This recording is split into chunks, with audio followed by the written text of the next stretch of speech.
Olá, povo! Bom dia, turma! Tudo bem com vocês? Hoje a gente vai falar sobre os percursos 11 e 12 da nossa expedição 3. Então prepara aí o teu material que a gente está finalizando hoje essa expedição. Vamos lá?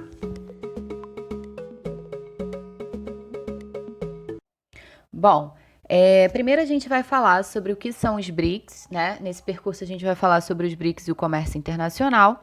E aí nós precisamos lembrar que BRICS, na verdade, ele foi originado com Brasil, Rússia, Índia e China. E esse grupo, na verdade, eles são mais uma cooperação, eles formam mais uma cooperação econômica e financeira. A gente não pode considerar como de fato um bloco econômico, tá legal? É mais um grupo de cooperação. E aí, cooperação nas áreas de energia, de tecnologia, de agricultura, de turismo, de ciência, de saúde. E aí, mais para frente, no ano seguinte, na verdade, da origem desse grupo, a gente vai ter a introdução da África do Sul. E aí vai compor os chamados BRICS, né? Brasil, Rússia, Índia, China e o S de África do Sul, né? South Africa. Então, olha só, quando a gente fala sobre esse grupo, na verdade, a gente precisa entender que o objetivo dessa cooperação são os países, né? Foi agrupar países que têm um crescimento econômico acima da média dos outros países que são subdesenvolvidos ou emergentes no mundo. Então, assim, nós sabemos que todos esses 5 países, eles não são considerados desenvolvidos, tá legal? São países subdesenvolvidos, hoje a gente chamando de emergentes. Só que ao longo dos anos, eles foram crescendo tanto, eles foram tendo um progresso econômico tão acima da média do comum dos outros países subdesenvolvidos no mundo, que essa perspectiva econômica de que existiria um progresso, de que seria promissora, fez com que existisse essa cooperação econômica e financeira. Bom, a promessa, na verdade, dos economistas na década de 2000 era que, na verdade, esses países eles se tornassem uma potência emergente. E assim, isso aconteceu de fato, como a gente viu a China, né? A China, ela cresceu, desenvolveu demais a economia, mais até do que o esperado. E isso foi acontecendo, na verdade, com os outros países. Só que a Rússia, ela acabou tendo, devido a uma crise financeira que a Rússia teve, né, próxima ali de 2008, mais ou menos, começou a ter uma queda nos preços de petróleo, nos preços de gás natural. Isso acabou fazendo com que o crescimento ele não fosse tão disparado quanto era antes. E o Brasil, por conta de algumas crises internas, né, algumas questões políticas internas que a gente tem visto dos últimos anos para cá, fez com que o Brasil também diminuísse o crescimento do PIB, tá legal? E aí quem tem crescido também é a África do Sul. Só que o crescimento da África do Sul, comparado aos outros países do BRICS, ela ainda continua sendo um pouco menor.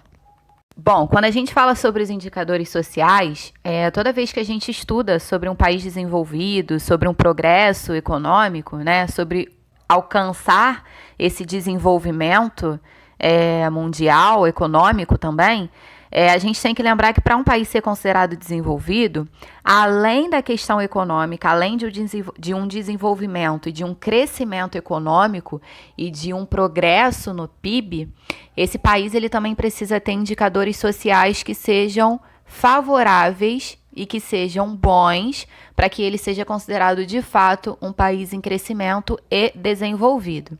E aí não é o caso muito, né, de alguns desses países, na verdade, da maioria deles dentro do BRICS. Então eles têm bastantes desigualdades dentro dessa questão social, desses indicadores sociais, né, entre eles mesmos. Essas desigualdades entre eles em relação aos países desenvolvidos é muito grande, porque a gente ainda tem uma taxa de natalidade consideravelmente alta para que eles pudessem se tornar desenvolvidos se a gente for comparar aos países de fato desenvolvidos, né? Nós vimos que as questões de pirâmide etária, das taxas de natalidade, os países desenvolvidos hoje, eles possuíram uma queda muito grande. Então, isso faz com que esses países emergentes do BRICS ainda estejam bem distantes dessa taxa de natalidade. Taxa de mortalidade. A taxa de mortalidade, na verdade, por mais que ela tenha existido queda, tanto a natalidade quanto a mortalidade, se a gente for comparar aos países desenvolvidos, ainda é uma taxa de mortalidade alta, mesmo ela tendo diminuído, mesmo ela vindo sofrendo algumas quedas, mas comparando com os países desenvolvidos, ela ainda é alta. E falando em questão de taxa de analfabetismo, rendas, né? Questão da valorização da mão de obra, por exemplo, tem a questão do PIB per capita, todas essas questões, se forem comparadas de fato a como esses países precisam ser para conseguirem chegar a esse desenvolvimento, eles ainda estão muito abaixo dos países desenvolvidos. Então, vale a gente lembrar que o progresso econômico, o crescimento econômico, o PIB, ele precisa existir, né? E alguns desses países, eles têm tido uma baixa nesse crescimento. Não estou falando que é uma destruição econômica, mas eu estou falando de um progresso. Então, o crescimento que eles tinham antes, muitos deles hoje ainda estão menos do que eles estavam crescendo. Mas, mesmo com todo o progresso e todo o crescimento econômico acima da média dos outros países subdesenvolvidos, as taxas e os indicadores sociais, eles ainda são indicadores que deixam muito a desejar, o que acaba também sendo um dos motivos, um dos fatores que possa impedir desses países serem considerados de fato desenvolvidos, tá ok? A própria pobreza, né, que tem essa questão desse estudo aí da população, uma grande parte da população vive na pobreza. A gente não precisa nem ir muito longe. O Brasil, que é um país que compõe essa cooperação, é um país que a gente vê uma desigualdade social muito grande, né? A gente vê falta do serviço público e falta de uma igualdade de distribuição de serviços, questões de rendas, que acabam comprometendo muito as condições de vida da população num geral. Bom, e aí a gente precisa falar sobre esses padrões econômicos de produção, né, e a distribuição deles. Então, quando a gente começa a falar sobre esses padrões de bens e serviços, essa produção, ao longo do tempo, conforme as técnicas de produção elas vão sendo desenvolvidas, elas vão evoluindo, a gente começa a ter uma alteração desse padrão de produção. E aí a gente tem o emprego de tecnologia, né, que a produção, na verdade, as mercadorias, os serviços, eles dependem sempre desse uso tecnológico. Então, antigamente, esse tipo de produção, ela era muito mais aquém do que o que a gente tem hoje. Mas para aquele período de antigamente, era uma evolução, era um progresso. Então, você tinha, por exemplo, uma fotocopiadora, né? Você tinha o papel de carbono. Naquele período, nem sei se vocês sabem o que é papel de carbono, mas era uma folhinha de carbono que a gente colocava embaixo da outra folha para que ela fizesse uma cópia do que você estava escrevendo. Eu peguei essa folha de carbono, mas eu sou nova, tá? Então, olha só, isso naquele período era um progresso. Meu Deus do céu, a gente não vai precisar copiar 2 vezes isso que a gente precisa de cópia, né? Só que aí, o que vai acontecer? Hoje em dia, o papel de carbono, ele já não é mais útil, ele já não é utilizado. Pode até ser que uma pessoa ou outra utilize, mas você já não tem mais essa utilidade para o carbono, né? Até porque hoje você tem a impressora, são outras fontes de cópias, elas não deixaram de fazer um serviço, mas elas vão evoluindo e progredindo, e com isso, além disso, né, facilitando também a sua própria tecnologia. Seja ele um emprego mais tradicional, mais simples, ou até mesmo avançado, né, podendo ser inclusive de última geração, ele está relacionado diretamente a essa quantidade que vai ser produzida, a essa produtividade que vai ser obtida na atividade industrial. Então, quanto maior essa tecnologia, mais rápido você consegue produzir, mais você consegue produzir em questão de quantidade também, né? A gente viu que no período, por exemplo, de industrialização no Brasil, a gente vai ver isso um pouquinho mais para frente, a gente começa a ver que a própria produção das máquinas da indústria que foram levadas para o campo aumentaram o processo de produção da área rural. Por quê? Porque você começa a ter um progresso no sistema. Coisa também, o outro ponto que a gente precisa colocar é sobre a distribuição de produtos e as corporações transnacionais. Ou seja, quando a gente fala sobre essas distribuições, essas corporações nacionais, a gente está falando sobre essa distribuição para os consumidores, né? Os serviços, tudo destinado para o consumidor. Então, assim, nos últimos anos, por conta desse meio de transporte que tem evoluído, por conta do processo de desenvolvimento das redes de comunicação também, tanto de transporte quanto de comunicação, a conexão, a integração do espaço geográfico, ela acaba se tornando muito maior e muito mais desenvolvida. Então você tem tanto os lugares, né, países, estados, cidades, quanto pessoas e as empresas e as indústrias sendo conectadas de uma forma muito rápida, no mesmo momento, inclusive, pode ser, né, feito naquela mesma hora, naquele mesmo momento. Então, assim, isso tudo é muito bom, só que isso também vai gerar uma uma competitividade na produção. Por quê? A distribuição, até mesmo a influência dessas empresas mundiais que a gente tem, eles acabam influenciando e determinando, né, organizando o processo, na verdade, desse recorte dentro do espaço. Eles que comandam muitas das vezes o que vai ser plantado. Você tem empresas que são tão influentes que a forma de plantação, o que é plantado, o que está no mercado para ser mais vendido, importado ou exportado, acaba tendo tanta influência sobre essas indústrias, dessas indústrias, né, não sobre elas, mas a influência delas, que isso acaba uma forma de determinar como que vai ser utilizado nas terras, né, dos países, de acordo com os interesses dessas empresas. Então, assim, essas empresas elas vão se instalar e vão utilizar da forma de plantio nos países que elas têm interesses e que é conveniente para elas. Por exemplo, países que tenham taxas menores, países de repente que tenham questões ambientais não tão rígidas, sindicatos não tão rígidos, áreas que tenham menos fiscalizações, áreas que tenham mão de obras que sejam favoráveis para eles, com principalmente baixo custo. Se for qualificada, como a gente tem na China, uma qualificação da mão de obra com custo muito baixo, para eles é melhor ainda para esse sistema de produção.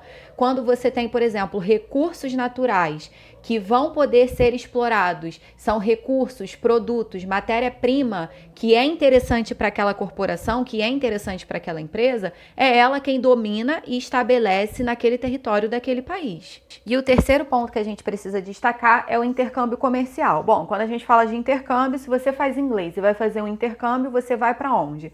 Para o país, no caso, que seja ele a Inglaterra, seja Estados Unidos, enfim, Canadá, países que tenham a língua oficialmente como inglês, e aí você vai ali para poder fazer essa troca, né? Esse intercâmbio, alguém que aprenda português venha para o Brasil, enfim. Quando a gente fala sobre um intercâmbio comercial, a gente está falando de países que têm essa troca comercial, ou seja, essa troca comercial a gente chama de quê? Importação e exportação. Então, a gente tem a venda, que é a exportação dos produtos ou dos serviços de um país para o outro, e a importação, que é a compra desses produtos ou serviços que um país faz do outro, tá? São as chamadas trocas, né? Intercâmbios comerciais. Então, olha só, a gente tem uma coisa chamada de balança comercial. São os valores das exportações e das importações. Isso se chama balança comercial. Então, quando um país ele vai ter o valor das exportações maiores do que os das importações, a gente diz que foi um superávit comercial, um saldo positivo na balança comercial. Quando isso acontece ao contrário, quando as importações elas vão ter um valor superando os das exportações, a gente diz que teve um déficit comercial, ou seja, um saldo negativo, uma balança deficitária, tá legal? Então esse país, nessa condição, ele acaba ficando com uma dívida exterior. Por isso que a gente diz que um país ele tem uma dívida externa, uma dívida exterior, tá legal? O Brasil, por exemplo, em 2018, teve um superávit comercial, né? Porque o Brasil atingiu o valor das exportações bem acima das importações.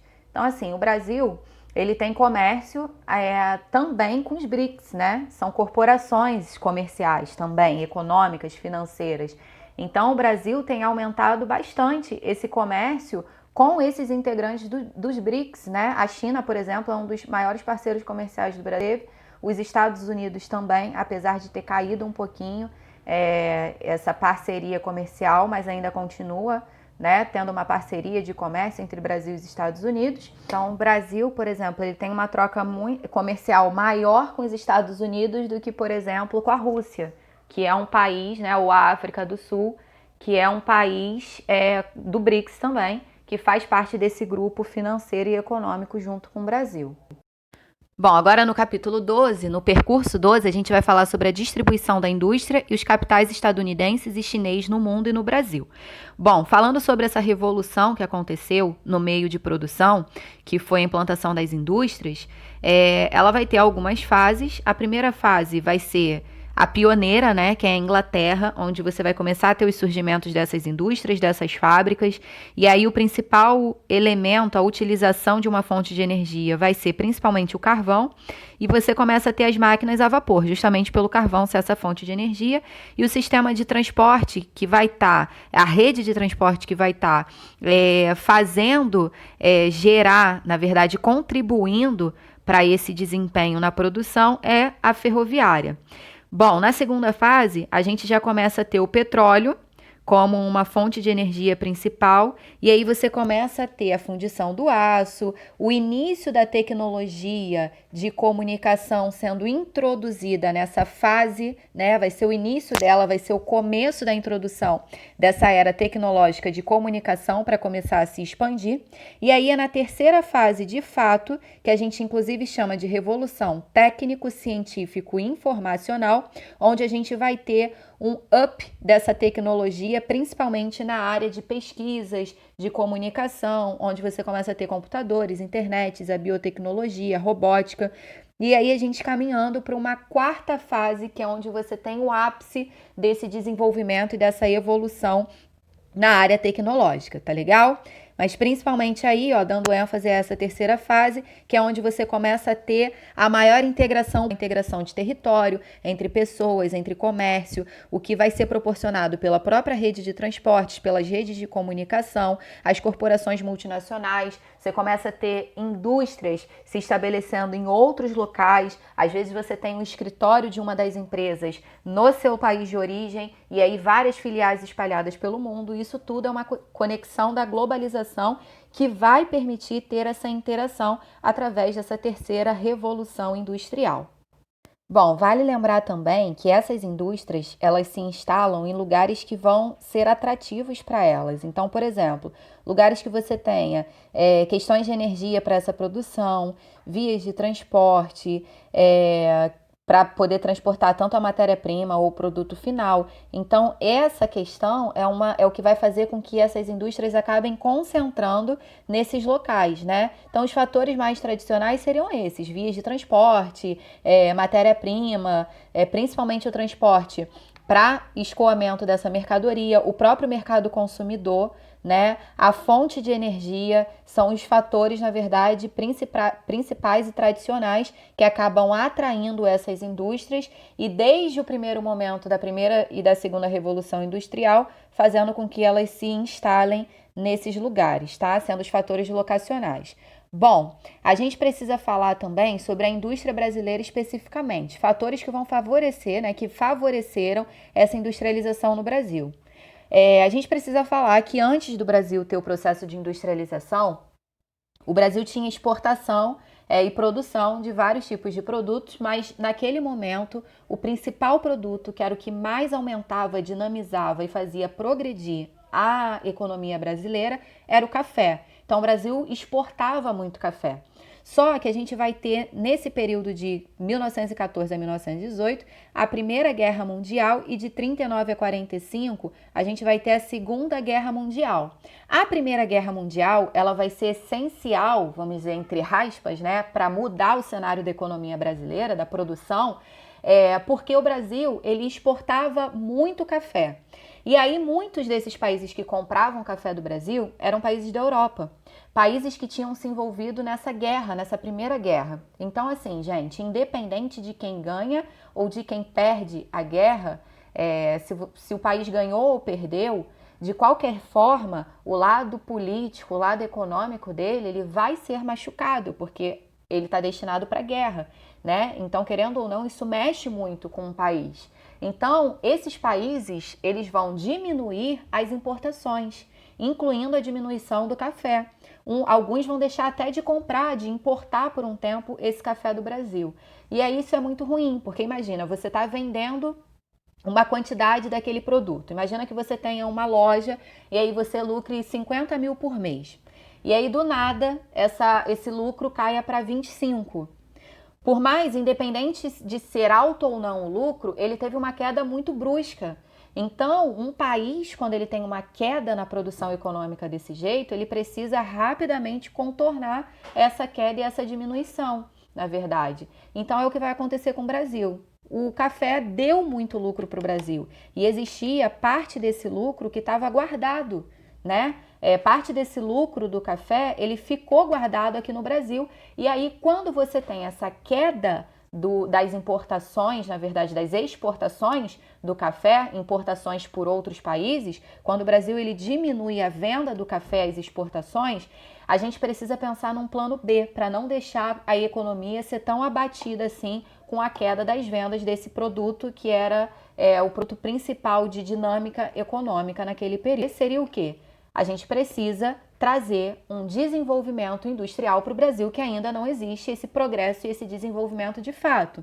Então a gente vai pegar o lucro que o café deu e vai investir em indústrias. Lembrando que esse café era produzido principalmente no Sudeste. A gente tem parte ali do Rio de Janeiro como capital, né, do Brasil e parte ali de São Paulo fazendo essa produção principalmente do café. Então você vai investir essas indústrias nesse eixo Rio-São Paulo. Principalmente São Paulo começa a gerar essa produção intensa de industrialização. E aí você começa a ter também a vinda de alguns imigrantes da Europa aqui para o Brasil, o que se torna uma força de mão de obra especializada, porque lembrando que na Europa, quando aconteceu aqui no Brasil esse progresso industrial, na Europa já tinha acontecido há muitos anos. Por isso que a gente diz, né, que a industrialização do Brasil ela é tardia, porque os países da Europa, até os Estados Unidos mesmo, já haviam se industrializado. Então, quando esses imigrantes europeus vêm para cá, eles acabam contribuindo como uma mão de obra especializada. A gente vai ter no período do presidente Getúlio Vargas trazendo várias indústrias, né? A partir da década de 30 a gente tem as indústrias pesadas, vão ser originadas, na verdade, instaladas mais para frente as indústrias de bens de consumo, ou seja, as indústrias de bens de consumo aumentam ainda mais a produção, fazem com que você tenha um mercado consumidor e aí a gente começa a falar sobre uma compra acima do normal desse mercado consumidor, uma necessidade de compra desse mercado consumidor e aí com isso você acaba aumentando ainda mais a produção desses produtos. E aí lembrando que outra coisa, quando a gente fala sobre essa industrialização que vai ser instalada, essas indústrias são instaladas na cidade. E aí você começa a mecanizar o campo, e aí o campo já não tem mais a necessidade da mão de obra do homem. E aí o que acontece? Essas pessoas migram do campo para a cidade, que é o chamado êxodo rural, e a partir de agora elas vão estar morando na cidade. Nas cidades, a necessidade de consumir e de obter determinados produtos que no campo não eram tão necessários, ela se torna essencial. Então as pessoas começam a ter mais necessidade de comprar alguns tipos de produtos e serviços, o que faz com que você tenha mais gente consumindo e aumente ainda mais a sua produção e o seu setor produtivo. E aí a gente fala também sobre essa localização flexível e fragmentação da produção. Bom, a gente sabe que a globalização, ela integra e também ela permite expandir cada vez mais esse capital pelo mundo.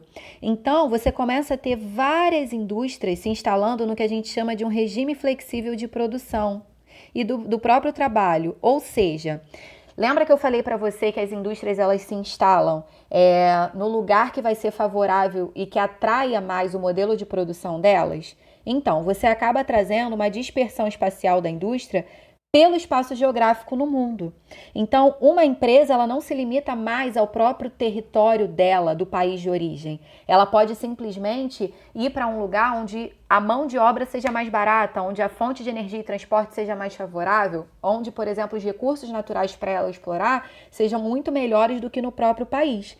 Então, você tem, por exemplo, a P&D, né, que é o Pesquisa e Desenvolvimento, um projeto, um centro de pesquisa e de desenvolvimento, que ele não é só localizado em um país, ele tem em países da Europa, ele tem no Japão, ele tem nos Estados Unidos. Então, essa globalização, ela permite que essas empresas, elas possam ultrapassar as fronteiras de produção, não limitando somente aos países de origem, mas também entrando e a mesma empresa pode estar ao mesmo tempo em vários lugares do nosso espaço geográfico. No Brasil, por exemplo, a gente teve aquela concentração que foi favorável para a indústria naquele período do Sudeste, né, no eixo Rio-São Paulo, na verdade, o que favorecia e atendia naquele momento. Só que assim, para a região do Sudeste isso era muito bom, que você tinha um eixo Rio-São Paulo crescendo. Mas para a região, para o Brasil como um todo, isso era muito ruim, porque você desenvolvia uma região e as outras regiões ficavam muito atrás sem nenhum desenvolvimento industrial. E aí a gente precisou começar a ter a chamada desconcentração industrial, que é quando você começa a ter os outros estados e as outras regiões fazendo os incentivos fiscais, ou seja, diminuindo taxas, investindo nos transportes, nas redes de transporte, comunicação, energia, isentando impostos, todas as medidas que pudessem atrair as outras empresas e as indústrias a quererem não se limitar só a ficarem instaladas no Sudeste, mas também quererem ir para outros estados e outras regiões para poder você desenvolver e integrar o território nacional como um todo num desenvolvimento industrial e econômico, tá ok? Então isso no Brasil você começa a ter, por exemplo, empresas que vão ser implementadas através dos atrativos, né? Outras já vão se deslocar para outras regiões que vão ter, dependendo do seu sistema e do seu modelo de produção, vão ter outros fatores que vão ser mais atraentes e que vão fazer com que elas se instalem naquelas localidades. Bom, vale lembrar que quando a gente fala sobre capital estadunidense e capital chinês, tanto no Brasil quanto no mundo, os Estados Unidos, por exemplo, sempre teve uma ligação com o Brasil em relações diplomáticas, relações econômicas. A influência cultural na sociedade brasileira ela é muito grande, a gente vê isso o tempo todo no turismo, no vestuário, em questão de cinemas. Temos várias transnacionais, né, várias empresas estadunidenses que são instaladas, estão sempre presentes aqui no Brasil. E assim, até 2008 mais ou menos, os Estados Unidos eles foram o principal parceiro que a gente teve comercial com o Brasil. E aí, a partir de 2009, a gente começou a ter a China ultrapassando esse comércio exterior com o Brasil. Então, assim, tanto essa presença desse capital estadunidense, não só no Brasil, mas também em outros países do mundo, isso acaba sendo muito influente, né? Então, assim, essa presença ela é muito expressiva. Então, ela acaba influenciando não só na área comercial e não só na questão econômica, mas também em questões culturais, em questões de, por exemplo, a gente tem muitas pessoas que saem dos países de origem e vão para os Estados Unidos para estudar, por exemplo, em universidades como Harvard, na Colômbia também, né? Várias universidades que têm muito prestígio no cenário internacional. A gente sabe que a China é, entre aspas, uma ameaça para o capital estadunidense, né? Na verdade, assim, para a influência, né? Então, ela tem se tornado uma potência econômica, vem competindo no cenário internacional, no cenário mundial com os Estados Unidos, não só com eles, mas com outros países que são desenvolvidos também, né? E assim, todos esses planos chineses de evolução, eles vêm fazendo com que a China se torne uma das maiores potências econômicas futuramente, tá? A gente tem na África também investimentos chineses que começaram a existir. E aí você começa a ter um crescimento das relações comerciais entre a China e diversos países da África, por exemplo, tá? Capital chinês que tem influenciado nessa infraestrutura dentro do continente africano. E aí você começa a ter essa troca, né? Países africanos que começam a contratar empresas chinesas para fazer construções de obras, de infraestrutura, assinando contrato. E aí isso daí faz com que fortaleça cada vez mais a China. E a China acaba se beneficiando disso porque ela acaba tendo fornecimento de mão de obra, de matéria-prima, né? O fornecimento das matérias-primas da África para a China, o que para ela é maravilhoso no sistema de produção como fonte produtiva, potencializando mais ainda aí a matéria-prima, né, a base da produção das indústrias chinesas.